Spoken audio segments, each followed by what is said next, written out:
Hi, my name's Willie Watt, I'm an architect, and if you follow me on LinkedIn or Instagram, you will know the amount of digital collaboration that I've produced over the last year through a variety of means, one of which is this device here.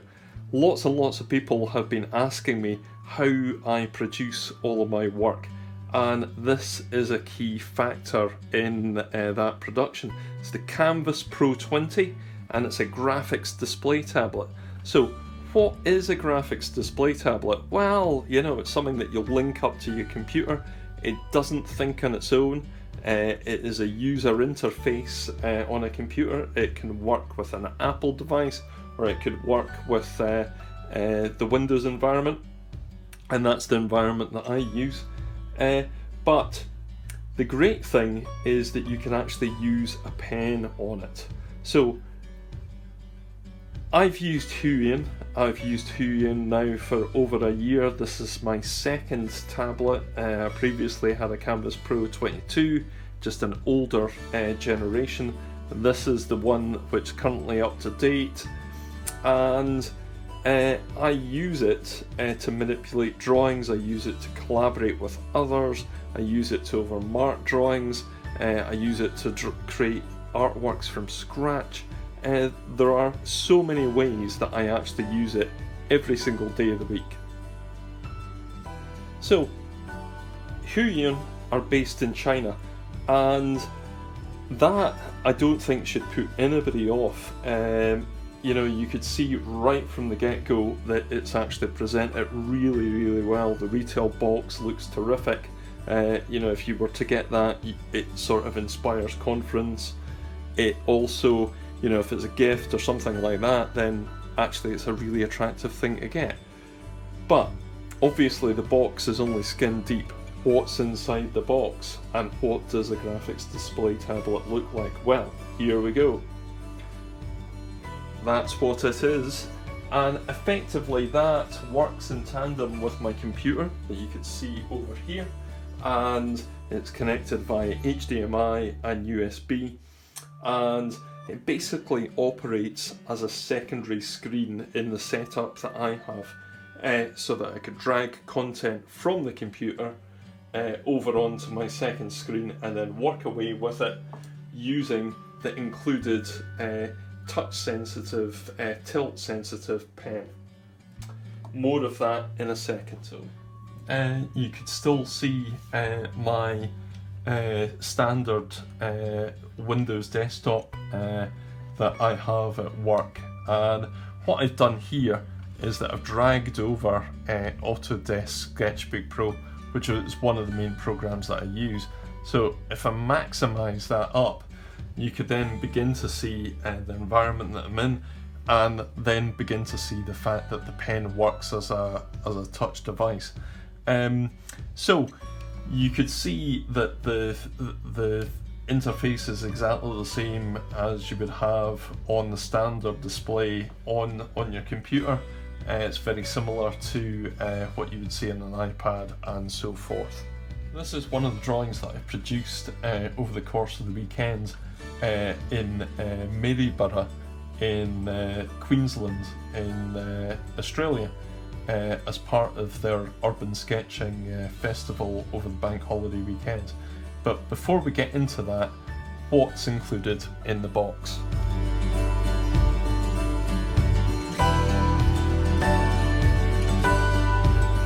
Box, you get every conceivable cable that you need. This is an older style cable that I didn't need to use already. I've got plugged in via the HDMI and the USB. I've got the transformer attached. I've got the UK style plug in as well, but they also give you cables for a variety of other countries as well. The most recent HUION devices actually utilise USB-C, so they really are bang up to date. Inside the box as well, you get a guide to where to find the drivers and so on. That's really important. You get a quick setup guide, which again is really important, but actually remarkably simple. and you get the normal sort of thank you card in terms of the warranties, etc., thanking you that you bought HUION. And then a couple of slightly more odd ones. You get a microfiber cloth to clean the display with, and you get a couple of gloves so that you can actually avoid marking the screen and so on with grease.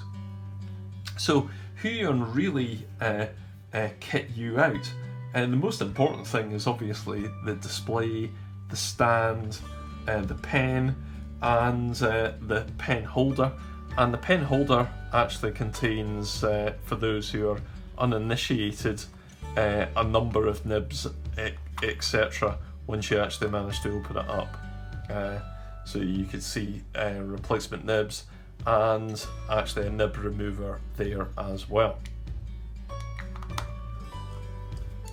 It's a lot easier to put back than it is to open up. So a big question is, why have I upgraded? Well, the big thing is that I've actually stuck with HUION, and that was because the previous model I actually really enjoyed using.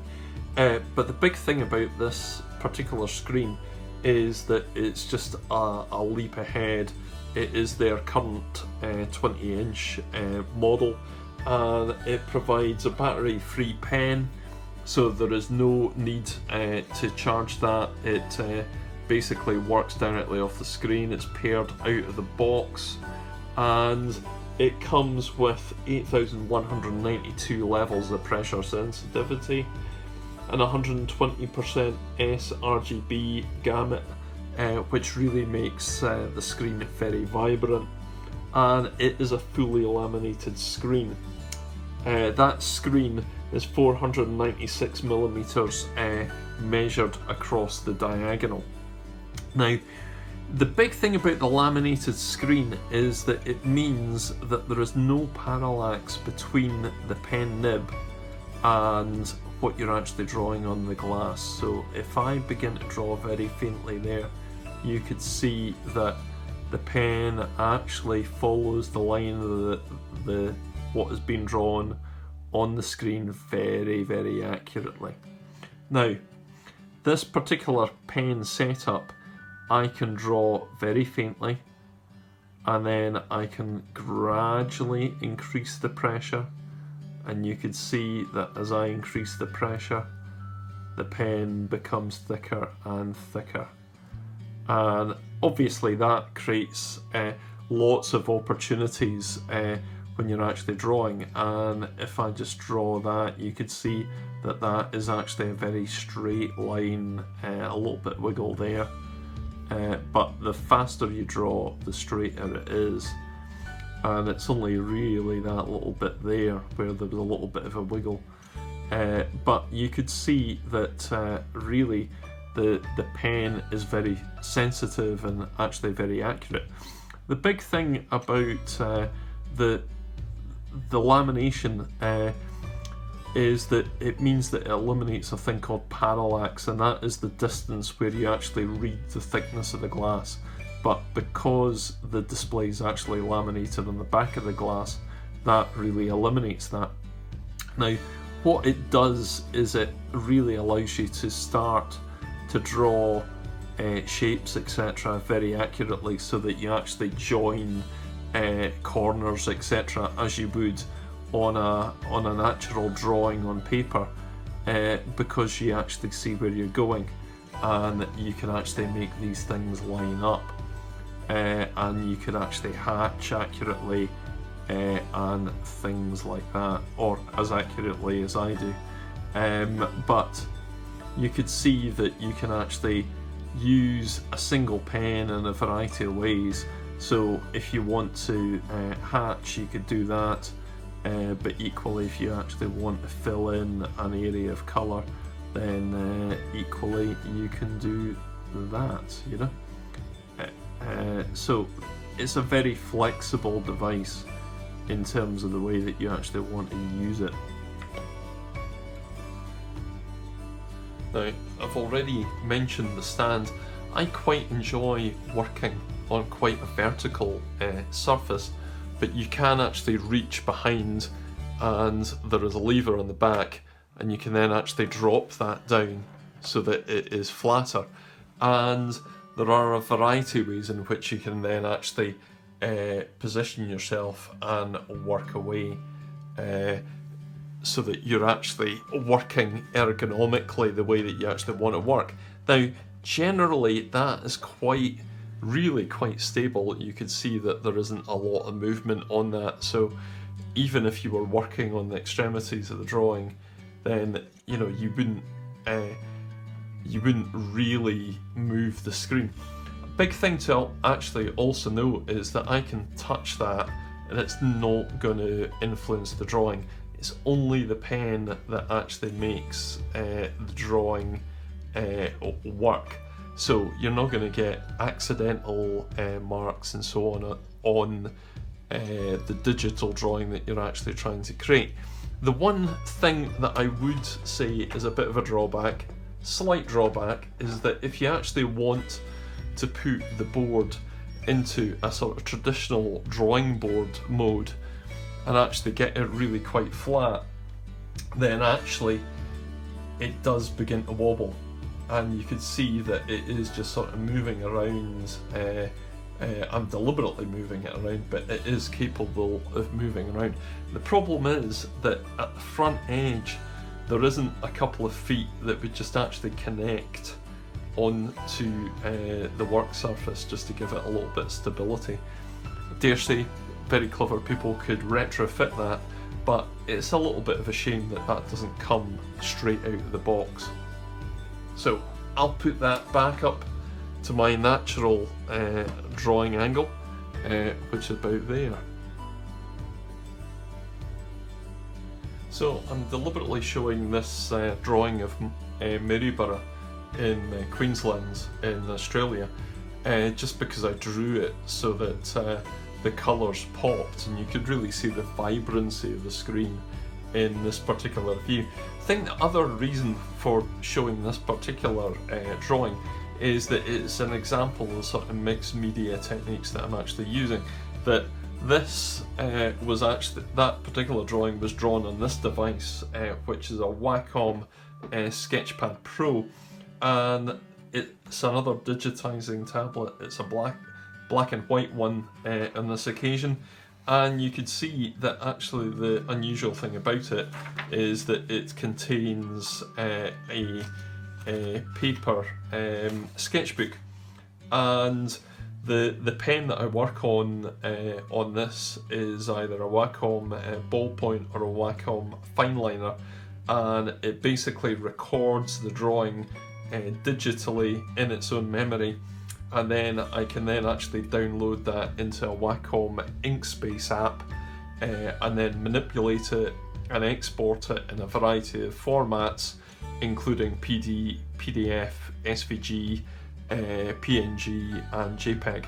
And in this particular instance I drew that in live mode, recorded it, and then sent it over to Autodesk Sketchbook Pro in JPEG format, and that formed the line work for this particular drawing.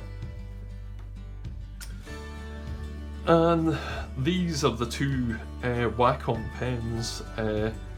That's the ballpoint and that's the fineliner. Look very different. It's just the fact that this one has then a metallic barrel at the top end.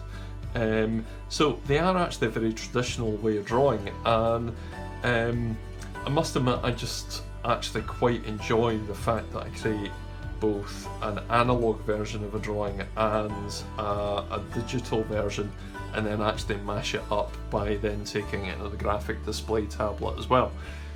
In my day job as an architect, I'm using these types of techniques all the time in terms of overmarking things, but also doing animated diagrams and so on, which again I'm taking the graphics display tablet to add even more to it. Likewise, in my architectural work, I've also used the graphic display tablet to work in the program Mental Canvas, to actually create 3D models which are then animated all within that particular interface, using the HUION pen to actually work that up. And we'll see more on that at the end of this video. You can see here that I've now got the artwork in, and I can then manipulate layers, change transparencies and so on, copy layers over. You can see there that I've suddenly made the tree go truly green, but actually there are layers on top of that which then change it again, and I think that's me pretty much back to the final artwork. Now if I go into that, I can then actually work into it in more detail. Now the great thing about this is that there are actually a series of programmable keys up the left hand side. So these are effectively hotkeys, and you could see here that this brings up a little puck, and this particular puck, the way that I've programmed it, is for zoom.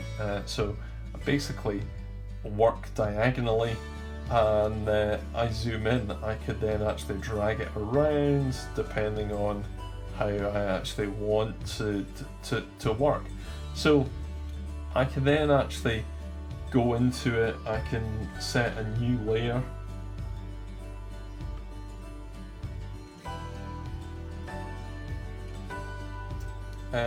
and I can then actually click on number of pens and so on, and I can then actually choose to work in a particular colour, and then say actually work into this so that I'm adding more detail to the drawing using the electronic pen and so forth. That was quite a faint line that I was drawing deliberately, because this is actually a finished artwork, so I don't particularly want to draw too much more into it. But we can then change that again, and more visibly you could see that I'm actually drawing here, and that pen produces a particular end result, and I can then undo here, but I can work away in pencil, and you know, you could see that that has changed the line quality completely. So this is me really sort of hatching into it, and the lighter I go in terms of the touch, the lighter the line appears, and the heavier I go, the heavier it appears. So that was too heavy, so I'll cancel that out. But you could see that here I am drawing really quite lightly, and that appears like that. So that is just sort of adding a little bit of shadow, as you would just in an analog setting, and just giving it a little bit more variety and depth to the colour to pull that out. So again, if I use the zoom command, I can then actually zoom out, and you can see that that particular area of green now is slightly different from the lawn, which is more in the foreground.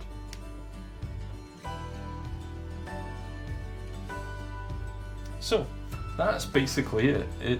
This has been a great device for me, particularly when working with the Wacom products as well, because I do still like to draw on paper, and I think the two things work together really, really well.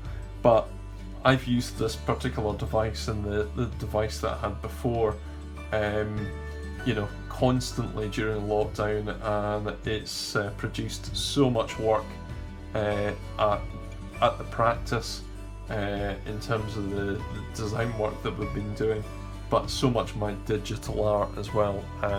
So really have used it day in, day out, and all hours from early in the morning until late at night. And you know, I must admit, I have actually really enjoyed it.